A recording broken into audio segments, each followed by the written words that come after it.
बार के त्योहारों का एक संगम तैयार हुआ है, जहाँ एक तरफ दिवाली है तो वहीं दूसरी तरफ हम लोग छठ महापर्व का भी इंतज़ार कर रहे हैं और एक और महापर्व, लोकतंत्र का महापर्व, चुनाव चल ही रहे हैं। तो ऐसे में ये जो संगम तैयार हुआ है, मैं ये मानता हूँ कि ये बिहार और बिहारियों के लिए यकीनन खुशियाँ लेकर आएगा।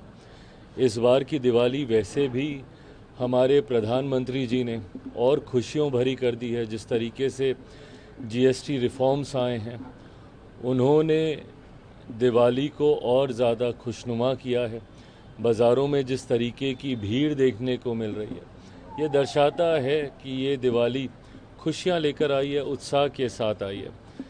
पर मैं ये ज़रूर मानूंगा कि हम नेताओं की दिवाली, और ख़ास तौर पे एनडीए के नेताओं की दिवाली, महागठबंधन के नेताओं के बारे में मैं नहीं कह सकता, बट एनडीए के नेताओं की दिवाली 14 नवंबर को मनेगी, जब एक प्रचंड जीत के साथ एक बार फिर बिहार में हम लोग एनडीए की सरकार बनाएंगे। डबल इंजन की सरकार ये होगी और अगले 5 साल बिहार के लिए स्वर्णिम काल के तौर पर होंगे, जहां सही मायनों में बिहार विकसित राज्य बनता हुआ दिखेगा। राजद ने 145 सीटों पर कैंडिडेट जो है उतार दिए हैं। कई 10 से ज्यादा सीटों पे कांग्रेस और आरजेडी आमने सामने। लिस्ट आज आई है, नॉमिनेशन का आखिरी दिन। मैंने राजनीति का विद्यार्थी हूँ, स्टूडेंट ऑफ पॉलिटिक्स होने के नाते मैं ये पढ़ाई करता हूँ, अध्ययन करता हूँ, जानता हूँ कि चुनाव में क्या क्या कैसे कैसे हो रहा है।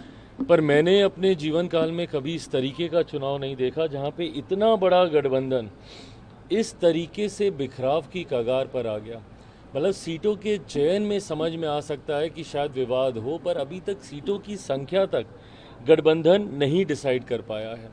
और ऐसे में अगर इस भ्रम में है महागठबंधन के लोग कि भैया कुछ सीटों पे आमने सामने हो जाएं, there is nothing called as friendly fight, either you are friends और you are fighting with each other.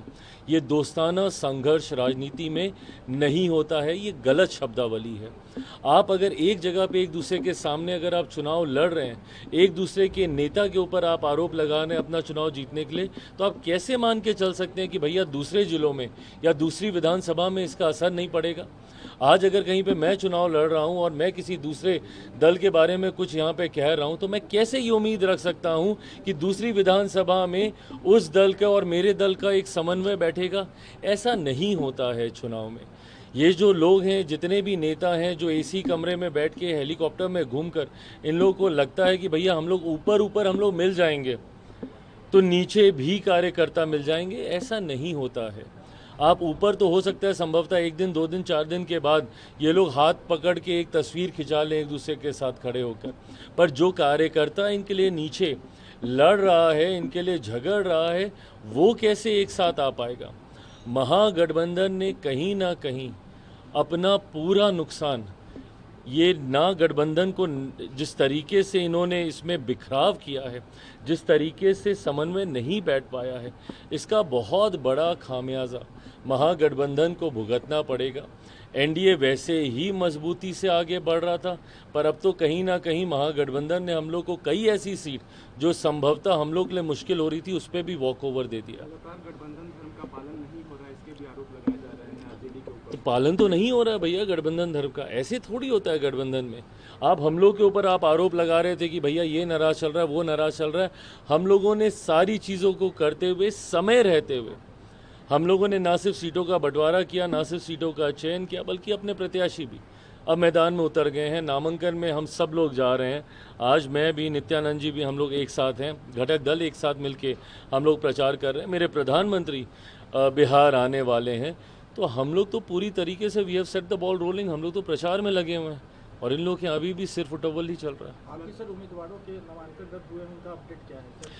यार हमारा एक उम्मीदवार मरोड़ा से जो हैं सीमा जी, जिनके नामांकन को लेकर थोड़ी सी चिंताएं आई हैं चुनाव आयोग से। इस वक्त भी जब हम लोग बातचीत कर रहे हैं, इस वक्त भी दिल्ली में भी केंद्रीय चुनाव आयोग में भी बातचीत चल रही है और प्रदेश में भी इसको लेके बातचीत चल रही है।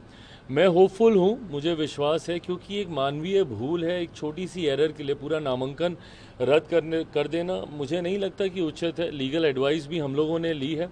वो भी दर्शाता है कि फैसला हम लोग के पक्ष में आना चाहिए। हैविंग सेड दैट, हम लोगों ने विकल्प भी हम लोगों ने सोच के रखे हुए हैं कि किसी कारणवश अगर ऐसा नहीं हुआ तो हम लोग और क्या कर सकते हैं, वो विकल्प भी हम लोगों ने सोच के रखे हुए हैं। सीट तो कोई नहीं अपनी जाने दूंगा, ये आप लोगों को विश्वास दिलाता हूं। अब जैसे भी हो उस सीट पे एनडीए का प्रत्याशी तो ज़रूर होगा।